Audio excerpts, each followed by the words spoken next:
Numbers chapter 11. Now the people complained about their hardships in the hearing of the Lord, and when he heard them, his anger was aroused.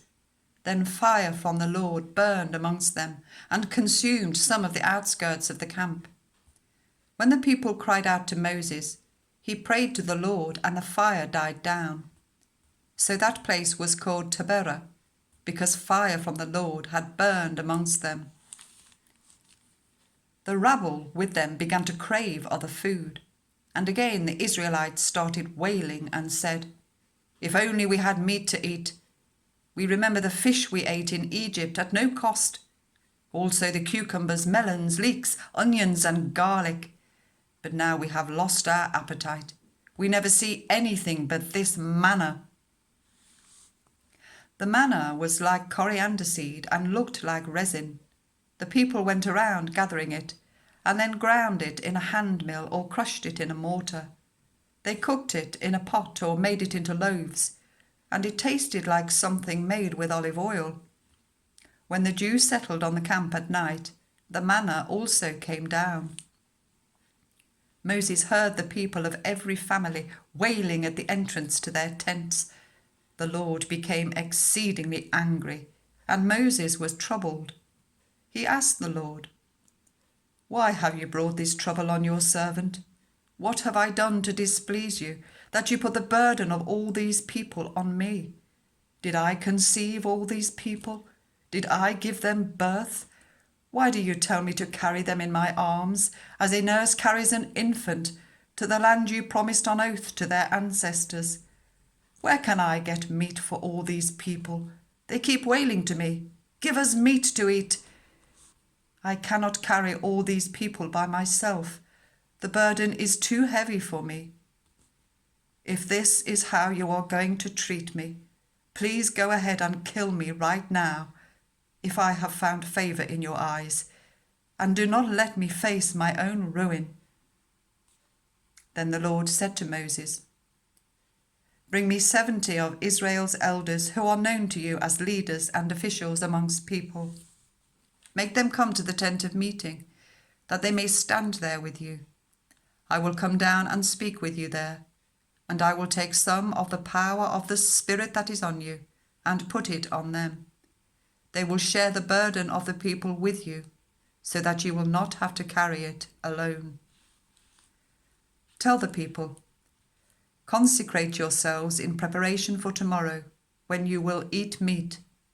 The Lord heard you when you wailed, "If only we had meat to eat. We were better off in Egypt." Now the Lord will give you meat, and you will eat it. You will not eat it for just 1 day, or 2 days, or 5, 10, or 20 days, but for a whole month, until it comes out of your nostrils and you loathe it, because you have rejected the Lord, who is amongst you, and have wailed before him, saying, 'Why did we ever leave Egypt?'" But Moses said, "Here I am among 600,000 men on foot, and you say, 'I will give them meat to eat for a whole month.' Would they have enough if flocks and herds were slaughtered for them? Would they have enough if all the fish in the sea were caught for them?" The Lord answered Moses, "Is the Lord's arm too short? Now you will see whether or not what I say will come true for you."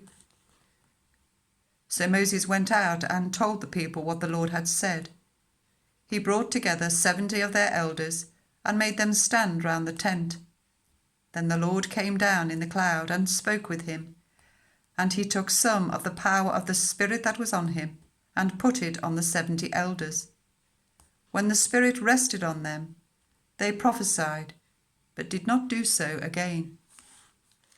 However, 2 men, whose names were Eldad and Medad, had remained in the camp. They were listed among the elders, but did not go out to the tent. Yet the Spirit also rested on them, and they prophesied in the camp. A young man ran and told Moses, "Eldad and Medad are prophesying in the camp." Joshua, son of Nun, who had been Moses' assistant since youth, spoke up and said, "Moses, my lord, stop them.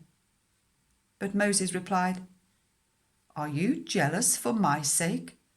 I wish that all the Lord's people were prophets, and that the Lord would put his spirit on them."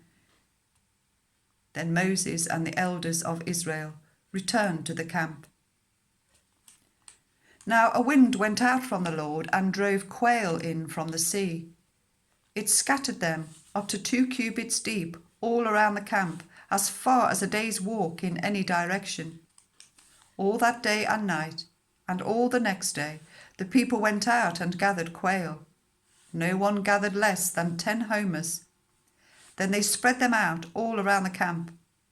But whilst the meat was still between their teeth, and before it could be consumed, the anger of the Lord burned against the people, and he struck them with a severe plague.